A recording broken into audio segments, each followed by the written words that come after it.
வணக்கம். நியூஸ் தமிழ் செய்திகளுக்காக நான் ஃபரிதா. செய்திகளை தொடர்ந்து பார்க்கலாம்.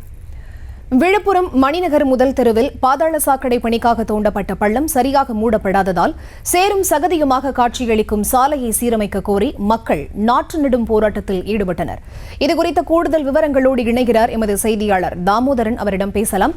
வணக்கம் தாமோதரன். அப்பகுதி மக்கள் முன்வைக்கக்கூடிய கோரிக்கை என்னவாக இருக்கிறது? வணக்கம் ஃபரிதா.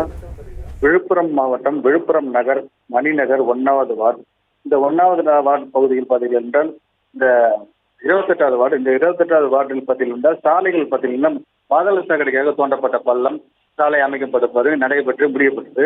இந்த பாதாள சாக்கடைக்காக தோண்டப்பட்ட பள்ளத்தில் சரிவர மூடப்படாத காரணத்தால் இந்த சாலைகள் முழுவதும் சேரும் சகதியுமாக காட்சியளித்து வருகிறது.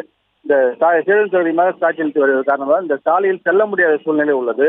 இந்த சாலையிலிருந்து இந்த பள்ளிக்கு செல்லும் மாணவர்கள் ஆட்டோவில் செல்ல முடியவில்லை. உள்ளிட்ட நகராட்சி கழிவுநீர் அகற்றும் வாகனங்கள் வர முடியவில்லை. இந்த வழியாக செல்லக்கூடிய அனைத்து பேருந்துகளும் சுத்தமாக அந்த வழியாக செல்ல முடியாத சூழ்நிலை ஏற்பட்டுள்ளது. இதன் காரணமாக அந்த பொதுமக்கள் மிகுந்த இன்னலுக்குள்ளாகி வருகின்றனர். இந்த சாலையை சுத்தமாக சரி செய்ய வேண்டும். பாதாள சாக்கடை பணி முழுமை பெற்றுள்ள நிலையில் இந்த சாலையினை சீர்சமைத்து சைடு வாய்க்கால் அமைக்க வேண்டும் உள்ளிட்ட பல்வேறு கோரிக்கைகளை வலியுறுத்தி இந்த பகுதி மக்கள் இந்த பகுதியில் உள்ள சாலைகளில் சேற்றில் நாட்டு நடும் போராட்டத்தில் ஈடுபட்டனர். இந்த நாட்டு நடும் போராட்டம் காரணமாக இந்த பகுதி மக்கள் சாலையை முற்றிலும் சரி செய்து சாலையை சீர் செய்து வழங்க வேண்டும். அப்படி வழங்கினால் மட்டுமே தங்களுக்கு இந்த பகுதியில் சரிவர செல்ல முடியும்.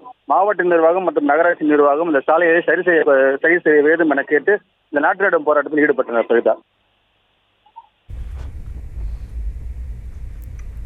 விவரங்களுக்கு நன்றி தாமோதரன்.